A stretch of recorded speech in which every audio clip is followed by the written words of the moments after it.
do Senhor, irmãos? Amém. Poder se sentar. Obrigado pela recepção.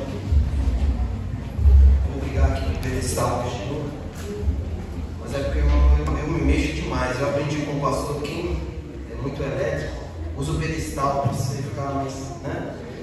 Então, meus irmãos, eu quero agradecer a Deus por essa rica oportunidade, agradecer ao pastor também pela confiança de ministrar. Vou trazer uma saudação para os irmãos nesses minutos. Abra sua Bíblia, por gentileza, no livro do profeta Ezequiel, no capítulo 47. Eu confesso para os irmãos que eu saí de casa com outro texto em mente, saí de casa com um outro pensamento, e não tem nada disso que Deus mudou a mensagem. Então, é eu mesmo. Eu estava com outro texto em mente, mas chegando aqui, esse texto falou mais forte no meu coração. E eu creio que Deus tem um objetivo nisso, a falar conosco. E nós vamos aprender um pouquinho mais sobre a palavra. Os irmãos me conhecem, sabem que eu não sou pregador avivalista, mas nós gostamos de ler a palavra do Senhor, compreender a palavra do Senhor e aplicar ela nas nossas vidas. Todos acharam? Ezequiel capítulo 47, versículo 8 e 9.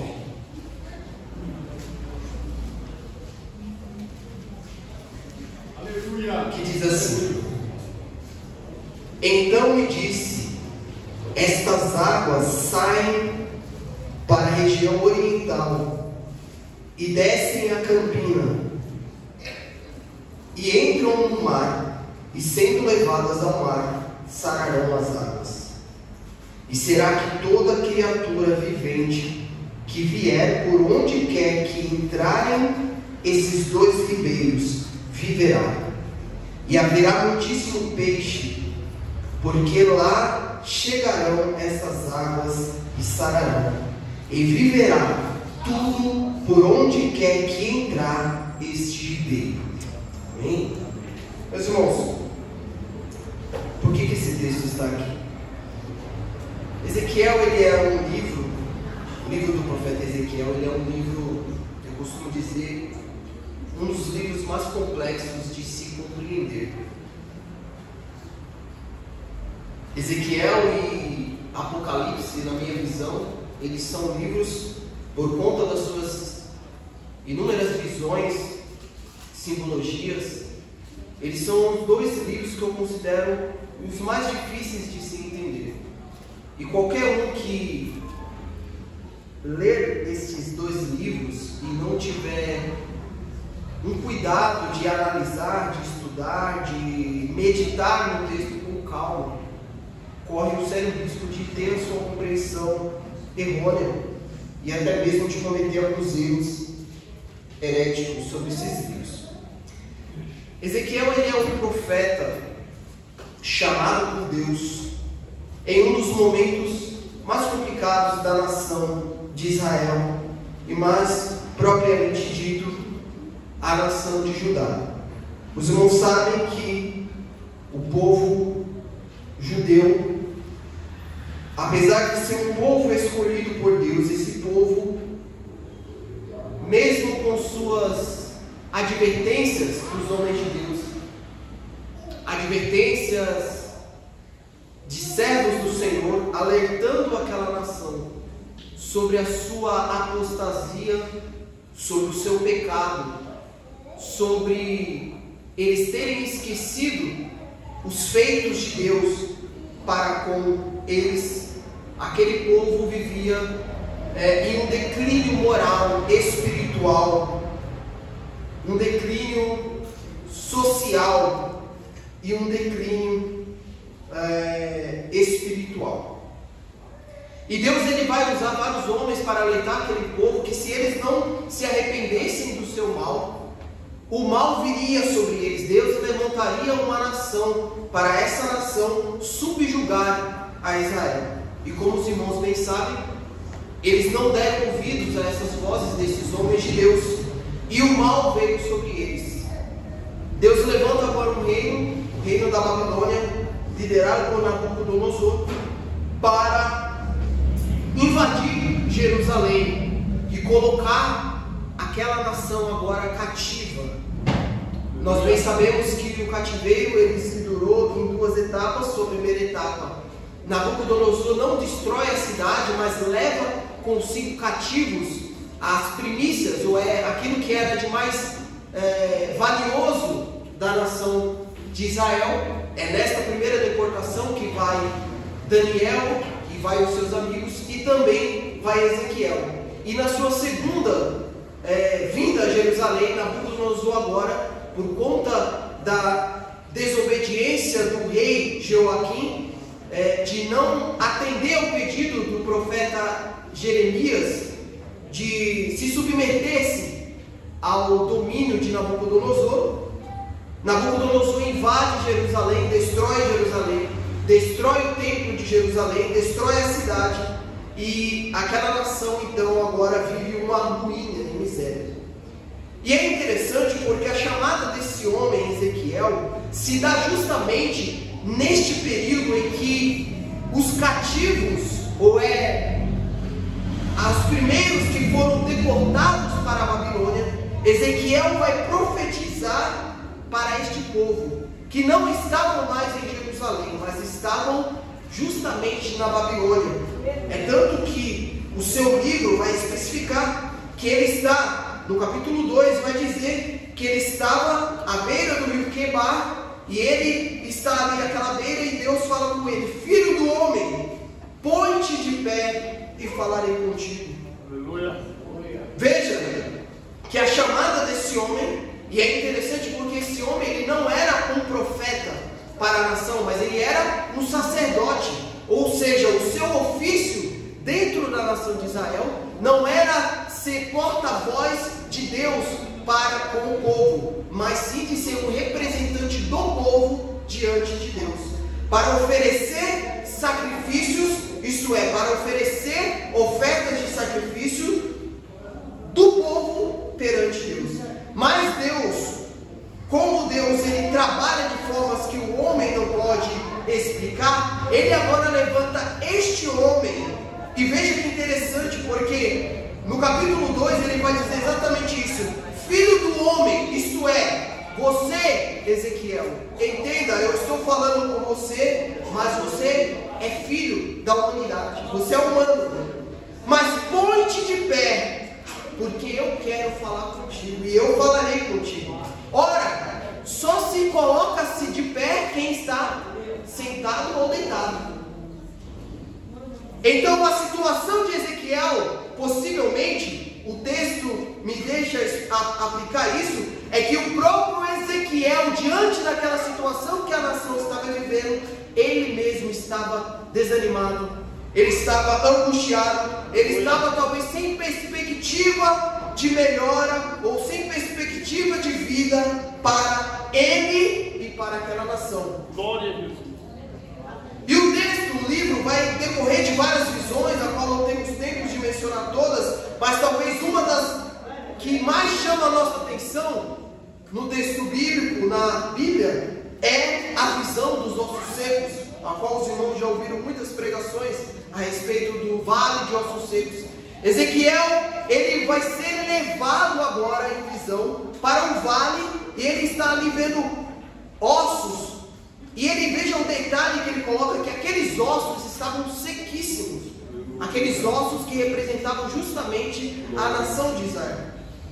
Ezequiel tem visões e o Deus manda ele profetizar aqueles ossos, para que aqueles ossos se juntassem, para que depois ele profetizasse o Espírito sobre vida, e depois se formaria um grande exército, ali se aplicando a restauração de Israel para com aquele povo. Mas veja que interessante, os irmãos perceberam que eu estou correndo com o livro para dar tempo de aplicar isso, que no capítulo 47 agora, Ezequiel ele tem uma série de visões, agora não a respeito da nação de Israel, não de vale de ossos secos. Ele não está aqui vendo população salvação, mas ele está tendo uma visão do próprio templo de Deus que ali existia em Israel.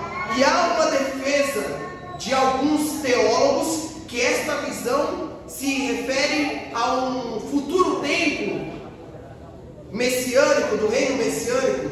Mas se nós formos ver os detalhes que esse capítulo nos dá, Ezequiel está tendo uma visão justamente do templo mesmo, físico, ali de Jerusalém, porque ele vai dar detalhes no versículo 10, aonde que aquele rio estava. Veja que ele vai dar detalhes sobre o deserto da Judéia naquele livro. Irmãos, prestem atenção, eu estou pregando aqui a palavra. Amém? Então ele vai dar vários detalhes. E veja que Ezequiel, ele tem várias visões, ele vê a glória de Deus ali no templo. E no capítulo 47, aquele homem que guiava Ezequiel para aquela visão, para mostrar para ele, naquele trajeto, naquele turismo, aquele homem agora traz Ezequiel para a porta do templo. E quando Ezequiel ele olha para a porta do templo, ele percebe que pelos umbrais da porta, por debaixo da porta, estava saindo águas daquela porta. E Ezequiel ele começa a detalhar que aquelas águas elas corriam em uma certa direção. Ezequiel ele vai relatar que aquelas águas passavam pelo deserto da Judéia. Veja que ele fala pela banda da direita do templo. E se os irmãos depois com calma forem observar no mapa bíblico, percebe que à direita do templo de Jerusalém estava justamente o deserto da Judéia e posteriormente caía ao Mar Morto. Ezequiel está tendo essa visão. E veja, se você estiver com sua Bíblia aberta ainda, no capítulo 47, no versículo 3, Ezequiel vai dizer que aquele homem que guiava ele, e saiu aquele homem para o oriente, tendo na mão um cordel de medir, e mediu 1000 côvados e me fez passar pelas águas que davam no tornozelo. Olha que interessante, aquele homem que guiava Ezequiel, ele tinha na sua mão uma corda, isto é, uma guia. Aquele homem, ele tinha algo que direcionava Ezequiel a uma certa direção. Ora, aqui nós já podemos fazer uma aplicação desse texto, porque este homem, a qual estava guiando Ezequiel, ele representa o Espírito Santo de Deus. Glória a Deus. O Espírito Santo de Deus é o que guiava Ezequiel, assim como o Espírito Santo de Deus é o que guia a igreja do Senhor. É o Espírito Santo de Deus que ele guia você, meu irmão, na sua caminhada. Aqueles ao qual receberam a Jesus, a partir do momento que você levantou as suas mãos para os céus e confessou Jesus Cristo como seu Salvador, o Espírito Santo passou a fazer morada em você. E o Espírito Santo é o que guia a sua vida, é o que te direciona. Não é anjo da guarda, não. É o Espírito Santo de Deus que te orienta e fala: ó, não vai por aí, faça assim. Olha, ora primeiro antes de tomar essa decisão. Não tome essa decisão. É o Espírito Santo de Deus que nos direciona. Glória a Deus, aleluia. E é este Espírito Santo que está guiando o profeta. E veja que este homem, o Espírito Santo aqui aplicado, ele tem na sua mão uma corda de medir. E o que representa essa corda ou esse cordel de medir nas nossas vidas? Este cordel de medir representa a palavra de Deus.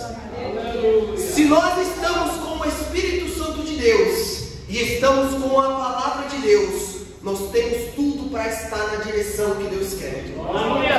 E veja que interessante, porque se isso é uma corda, ora, esta corda que mede as nossas vidas e que nos direciona a um certo caminho, ela não pode ter remenda. A palavra de Deus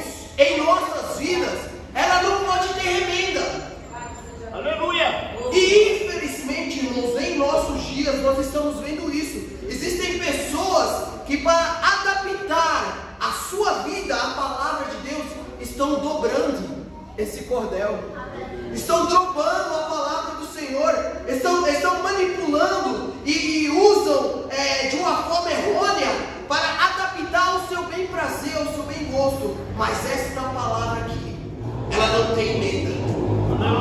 Se essa palavra dói, você fala ai e dá glória, porque é a palavra de Deus. Se esta palavra te corrige, você aceita, porque a correção do Senhor é o melhor para nós. Se esta palavra de Deus nos conforta, glória a Deus, porque ela nos conforta também. Porque a palavra de Deus, ela é viva, ela é eficaz, ela é mais penetrante do que uma espada de dois gumes. Ela penetra até a divisão da alma e do espírito. É por isso que, quando eu prego aqui, de mim eu não tenho nada, mas a palavra, ela tem caminho certo. Aleluia. E possa ser que só tenha uma pessoa aqui que precisa ouvir essa palavra, mas a palavra de Deus, ela é única, não tem para onde fugir. Você pode ir para outra igreja esperando que não, lá vai ser outra coisa, lá é outra palavra, lá tem mistério, lá tem poder, mas quando Deus quer falar com você, você pode estar onde for, a palavra dele é única. A palavra dele é única e não pode ter emenda. Isso traz uma lição para nós, para mim, para a minha pessoa que tem a responsabilidade de ministrar. Porque nós, como porta-voz da palavra do Senhor, não podemos dar corda podre para a igreja. Nós não podemos dar uma corda para guiar os irmãos, corda que não aguenta. Eu não posso aqui dar qualquer coisa para os irmãos, eu tenho que ter a responsabilidade de trazer para os irmãos este guia para a sua vida, e que você compreenda isso, porque isto é o que direciona a igreja de Cristo. Quantos estão entendendo essa palavra? Pois bem, Ezequiel está sendo direcionado pela palavra. E o que é que a palavra está dizendo para Ezequiel? Veja, e saiu aquele homem para o oriente, tendo na mão um cordel de medir, e mediu 1000 côvados, e me fez passar por aquelas águas que saíam do templo, e ela percorria pelo deserto da Judeia, e elas repousavam no Mar Morto. Aquele homem coloca Ezequiel para andar naquelas águas. Aleluia. E ele mede 1000 côvados e diz: Ezequiel, entra nessa água. E Ezequiel entra. Versículo 4: e mediu umas 1000 côvados e me fez passar pelas águas, e elas me davam, e as águas que me davam pelos joelhos. E mediu umas 1000 côvados e me fez passar por essas águas que me davam no ombro. Veja que Ezequiel está sendo direcionado pelo Espírito Santo de Deus na representatividade daquele homem, e ele está mergulhando nesse rio. E o que isso representa para nós? Ora, se as águas saem do templo, este templo, ele tem a representatividade do nosso Senhor Jesus. Este templo representa o nosso Senhor Jesus. Em João, no capítulo 12, versículo 18 ao 21, Jesus ele está entrando em Jerusalém.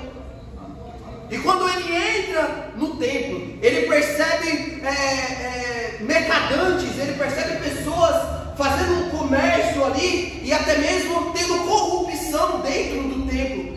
E Jesus ali, ele derruba aquelas mesas, aquelas cadeiras. E aí, quando ele é interrogado pelos homens da lei, e pergunta para ele: com qual autoridade você faz isso? Aí Jesus fala para eles: olha, destrua este templo, e em 3 dias eu reconstruirei. E eles não conseguiam entender, porque eles pensavam que Jesus estava falando do templo físico, mas Jesus estava falando dele mesmo, que ele morreria, mas ao 3º dia ele ressuscitaria. Que agora não era um templo físico, mas ele representava o templo. E veja que esse templo que Ezequiel vê, há águas correndo na parte oriental, águas que correm de dentro do templo. No Evangelho segundo escreveu São João, no capítulo 19, versículo 34, vai dizer que o Senhor Jesus na cruz do Calvário, ele foi ferido, para ter certeza, os soldados romanos feriram ele ao lado. E quando aquele soldado tira aquela lança, sai sangue e água do corpo de Jesus. Então este templo, ele representa o nosso Senhor Jesus. E o que essas águas representam? Ora, existem algumas aplicações que nós podemos fazer aqui. Esta água, ela pode representar uma vida com Cristo. Ela representa uma vida em Cristo Jesus. Aqueles que estão em Cristo Jesus, eles se tornam uma fonte de água viva. Essas águas correm de dentro do templo, que representa o Senhor Jesus. E estas águas também podem representar o próprio Evangelho do Senhor Jesus. Ora, aquele homem tinha na sua mão uma corda de medir, e ele estava direcionando agora o profeta justamente sobre aquelas águas. Aleluia. E ele começa a medir, mede 1000 côvados. E é interessante, irmãos, e aplicando já isso aqui, porque muitas vezes isso aqui se reflete muito a nossa caminhada como crentes. Nós aceitamos Jesus, nós temos agora o Espírito Santo, e nós começamos a tentar viver segundo o Espírito. Nós começamos a tentar viver direcionados pelo Espírito, mas parece que de vez em quando dá até medo. A gente tem receio de mergulhar nessas águas. Parece que viver uma vida de evangelho às vezes nos assombra. Parece que não tem nenhum tipo de bonança, ou não tem nem nada positivo em se viver esse evangelho. Mas nós precisamos compreender que viver esse evangelho é sendo direcionado pelo Espírito Santo de Deus. E este evangelho, ele flui do corpo de Jesus. Aleluia. Aleluia a Deus. Glória a Deus.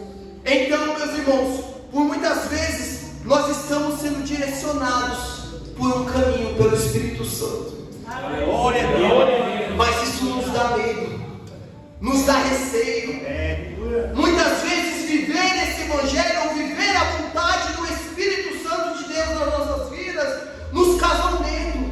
E aí o que nós fazemos? Nós ficamos só na beira ali do evangelho.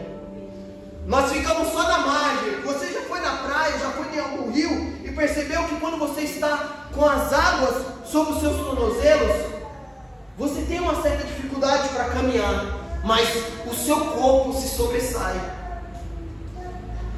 Mas aí aquele homem mede mais 1000 côvados, e agora você está com águas nos joelhos. Aí você vai ouvindo a palavra, você vai ouvindo a instrução do Espírito Santo. O Espírito Santo começa a trabalhar na sua vida, e aí você perde um pouco o receio, perde um pouco esse medo, e agora você vai um pouco mais para fundo nesse evangelho, ou neste rio.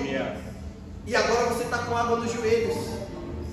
E aí você está com um pouco mais de dificuldade para controlar a sua vontade. Aleluia. Você está com um pouco mais de dificuldade para você direcionar para onde você quer ir.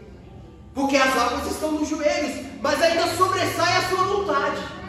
Ainda sobressai os seus desejos. Ainda sobressai a sua carne.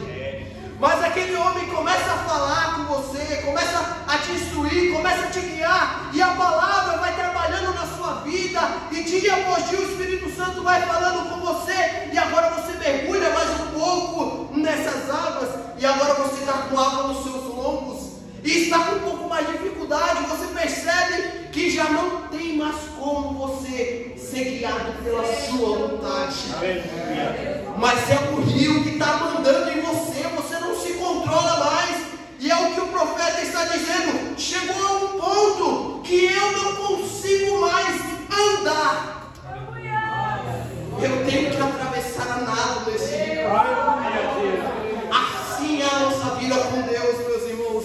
A gente aceita Jesus, a gente recebe Jesus, e vou aqui amplificar mais isso. Às vezes nós temos muito tempo de crente, mas nós queremos sobressair a nossa vontade, nós queremos sobressair o que a nossa carne pede, nós queremos estar no controle de tudo, mas a palavra Deixa eu ficar no controle. Eu estou no controle de tudo. Mergulha nesse rio. Mergulha nesse rio da graça. Porque o que eu tenho para a sua vida é muito melhor. O que eu tenho para a sua vida é o caminho correto. É o que eu quero para você. É onde eu quero que você esteja. Só mergulha nesse rio da graça. Só mergulha nesse rio. Tira o controle. Esta passagem aqui, a Bíblia explica a própria Bíblia, porque veja que existem etapas, assim como existem etapas na nossa vida como crente. Lembra da parábola do semeador? Jesus ele vai explicar a parábola do semeador, e uma caiu no meio do caminho, uma caiu entre os pedregais, uma entre os espinhos, e no final Jesus vai dar a explicação para os seus discípulos da parábola. Aí ele vai dizer assim: uma caiu em terra boa, e uma foi a 30, deu seu fruto, 1 a 30, uma a 60 e uma a 100. Ora, o que Jesus estava querendo dizer? É porque tem pessoa que aceita o Evangelho, mas ele ainda tem reserva. Ele só está a 30 por 1. Ele só está produzindo, a sua produção como crente, como membro do corpo de Cristo, é só a 30 por 1. Aí vai trabalhando, o Espírito Santo vai trabalhando em você. Aí a palavra vai trabalhando em você. Aí você está produzindo 60 por 1. Você está com águas agora nos joelhos, não é verdade? Você agora está com água nos lombos. Aí a palavra vai trabalhando em você, vai trabalhando em você. E agora você é uma semente frutífera no reino. Porque uma palavra sua que sai da sua boca pode atingir 100 pessoas. Este é o segredo do Evangelho, meu irmão. Sabe o que é? Não é você ficar só meio evangélico, não. Não é só meio crente, não. Não é você estar aqui hoje neste culto, adorando a Deus, levantando sua mão, mas durante a semana você parece que é crente, parece que esquece que é crente, parece que esquece do rio da graça. Mas ele está falando assim para você: viva o meu Evangelho dia após dia. Dia após dia. E aí ele está falando: tira o controle. São duas aplicações aqui. Tira o controle. Você quer estar no controle de tudo? Deixa Jesus direcionar a sua vida. Por que tomar tanta decisão precipitada? Você não consulta a Deus. Você não consulta o Espírito Santo. Aleluia. Você tem os seus problemas particulares, e ao invés de falar com Jesus, você está falando com amigos, com amigas, ou até desabafando nas redes sociais. Mas você tem um guia na sua vida, que se chama Espírito Santo de Deus, e ele fala com você essa noite. O cordeiro está sendo esticado aqui essa noite. Deixa Jesus guiar a sua vida, meu irmão. Deixa Jesus guiar a sua vida e mergulha nesse rio. Seja guiado pelo Espírito Santo. Eu preciso resumir. O que acontece com quem se deixa se guiar pelo Espírito Santo? Ser guiado pelo Espírito Santo, o que acontece com nós? Veja, nos versos ao qual nós lemos, porque quando Ezequiel ele agora mergulha, ele não consegue mais andar naquelas águas, e ele agora precisa atravessar nado. Aquele homem, o Espírito Santo agora traz ele de volta para a margem. E quando ele traz para a margem novamente, Ezequiel toma um susto, porque aquilo que ele estava vendo, Ezequiel estava vendo a situação de Israel, que era o deserto da Judéia. Na sua ida, ele estava vendo o deserto da Judéia, e ele estava vendo o Mar Morto, e na sua volta agora, Ezequiel está vendo totalmente diferente. Ezequiel poderia pensar: nós tomamos outro caminho. Você falou que ia me trazer de volta, mas agora esse caminho está um pouco diferente. Este caminho agora, se o caminho que a gente estava indo era deserto, aleluia, não tinha vida, era só morte, era só tristeza, era só destruição, não havia nada produtivo na onde a gente, o caminho de ida. Agora nesse caminho de ida, ele tem árvores, aleluia, ele tem vida, Versículo 7, ele tem abundância. Aleluia. Veja, irmãos. E aqui entenda a aplicação disso, porque essas águas desciam ao Mar Morto. E o Mar Morto, ele era composto por 25%, ele é composto por 25% de sal. Aquele mar não se chama Mar Morto somente pelo seu nome. Ele era um mar que não havia vida, não havia peixes. Pior do que um mar, ao redor do Mar Morto, nada se podia produzir. Não, a semente que se produzia próximo do rio, porque era tudo sal. Aleluia.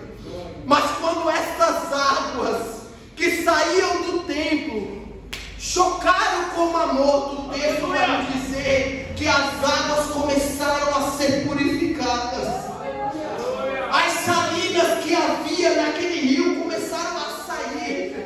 Meus irmãos, eu fico imaginando a visão do profeta naquela hora, e o sal que havia, a composição de sal que havia, que deixava aquela água ali, sem você poder ver, aquela água começa a ficar cristalina, aquela água começa a ficar frutífera. Ezequiel, que não via nenhum peixe, não via nenhum animal, não via uma árvore, não via uma planta, ele começa a ver peixes agora surgindo. Ezequiel agora começa a ver vida. Ezequiel começa a ver no vale da Judeia levantando árvores. E assim é a vida daquele que se rende à palavra de Deus e ao Evangelho de Deus. Se a sua vida tem sua morte, se na sua vida, a partir de hoje, só tinha destruição, só tinha morte, não havia prospecção de vida, se você se decidir mergulhar nesse rio, a palavra está dizendo: haverá vida. Aleluia. Haverá purificação na sua vida, haverá restauração na sua vida. E isso aqui se aplica a tudo. Pode ser o sal que for na sua vida, essas águas purificam. Jesus liberta das drogas, Jesus liberta do vício, Jesus liberta da prostituição, Jesus liberta da frieza espiritual. Porque onde passar essas águas, a purificação, a restauração, e a restauração começa agora, através da sua vida. Eu não sei como que está a sua casa, o seu lar. Talvez você chegou aqui essa noite e está falando: na minha casa é só morte, na minha casa é só presença, não, só tem destruição, não tem nada que eu possa olhar para dentro da minha casa e dizer que há algo bom acontecendo. Mas essas águas, ela invade agora o seu lar. Você acredita nessa palavra? Aleluia. Porque você veio aqui essa noite, e o Espírito Santo pode estar falando só com uma pessoa aqui, mas ele está falando. A restauração no seu lar acontece. Deixa eu ver essa palavra. Aleluia. Quantos recebem essa palavra? Por onde essas águas passarem, viverá. Haverá bonança. E toda criatura vivente que vier, por onde quer que entrarem esses 12 ribeiros, viverá. Onde há morte, a partir de hoje há vida na sua casa. Se há alguma doença na sua vida ou no seu lar, pelo poder da palavra, essas águas purificam. Se a sua vida não tinha prospecção, assim como a mulher samaritana, a fonte de água viva está aqui essa noite. E ela está falando: deixa o cântaro. Deixa o cântaro aí, porque você agora é uma fonte de águas vivas.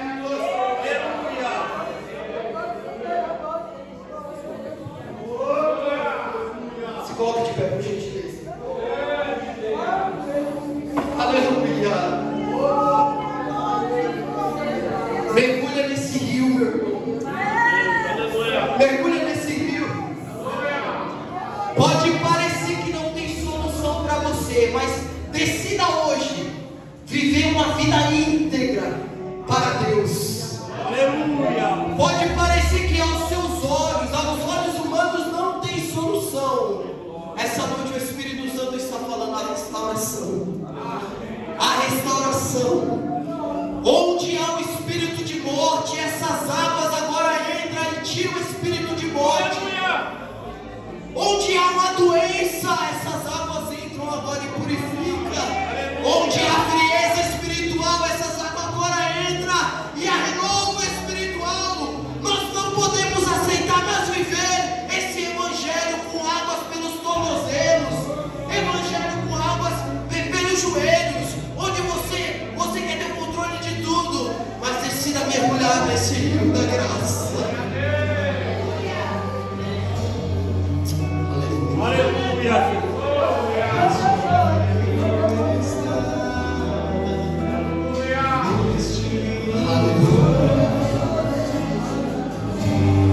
Aleluia, Deus. Diga para ele: quero beber do teu rio, Senhor. Sacia minha sede. Lava, Senhor Jesus, lava. Lava tudo aquilo de dentro de nós, Senhor Jesus, que está imundo, Senhor. Que está podre, Senhor Jesus, que não tem mais vidas.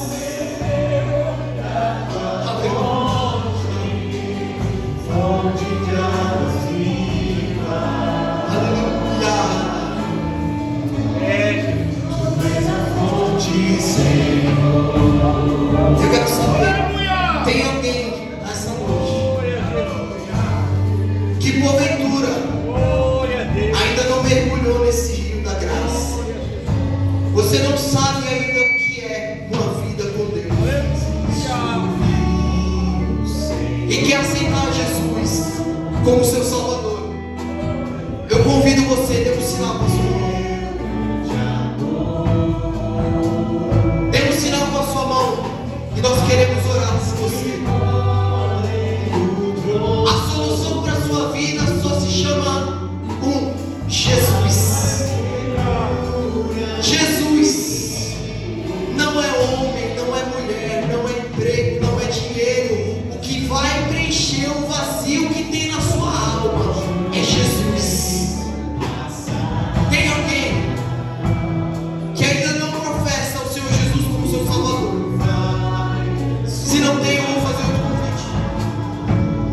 Você talvez até conhece essas águas. Você já mergulhou nessas águas uma vez, mas você não quis mais afundar essas águas. E você se distanciou dessas águas. Você está afastado. Você está afastado dos caminhos do Senhor. Eu quero convidar você essa noite para se reconciliar com Ele. Venha aqui à frente, eu quero orar com você. Aí você está falando, mas irmão, eu não consigo, eu não tenho força. O Espírito Santo de Deus, a partir de hoje, vai te ajudar a direcionar a sua vida. Venha se reconciliar com esse Senhor. Eu estou à porta e bato. Irmão, eu não consigo lutar contra isso, contra a minha própria carne, eu não consigo. Mas essa noite o Espírito Santo, ele purifica a sua vida, meu irmão. E a partir do momento em que você decidir isso na sua vida, você vai ver como a sua vida vai mudar. Venha.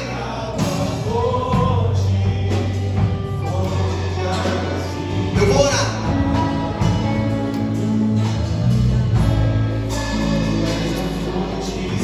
O Espírito Santo está te dando mais uma oportunidade. O Espírito Santo de Deus está te dando mais uma oportunidade.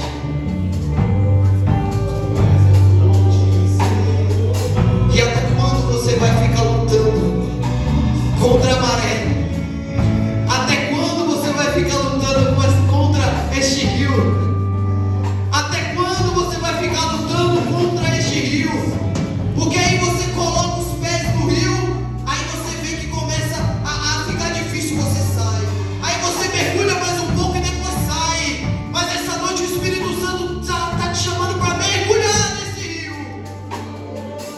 está aqui essa noite, porque o Espírito Santo não fala com as paredes. Aleluia! Que o Senhor te conceda uma oportunidade. Eu quero orar com você, Senhor, meu Deus e meu Pai.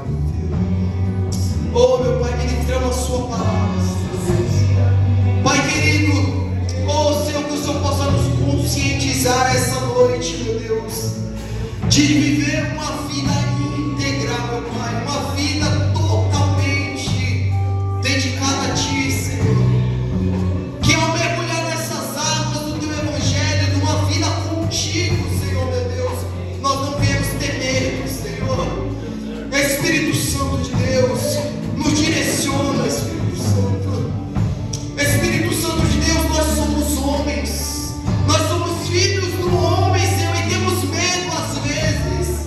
É verdade que às vezes corremos por caminhos que não conseguimos, Senhor Jesus, discernir o que é melhor para nós, mas a Tua palavra foi pregada e o Teu Espírito Santo que nos guia através da Sua palavra, Senhor, meu Deus. Espírito Santo de Deus, começa a trabalhar nessa vida, Senhor. Começa a trabalhar nessa família, meu Pai amado. Que só a morte, só a destruição, meu Deus. Só há um casamento falido, só há um casamento destruído. Mas as Tuas águas podem purificar aqui neste momento. Estas águas, Senhor, meu Deus, colocam arrependimento dentro dos nossos corações. Onde há um orgulho que não consegue mais perdoar o seu irmão, que não consegue, Senhor, mais perdoar o seu cônjuge, que não consegue mais perdoar o seu filho, a sua filha, o seu pai, a sua mãe, através dessas águas sejam purificadas, Senhor, meu Deus. É o que nós te pedimos, Senhor, e te agradecemos, em nome de Jesus, amém.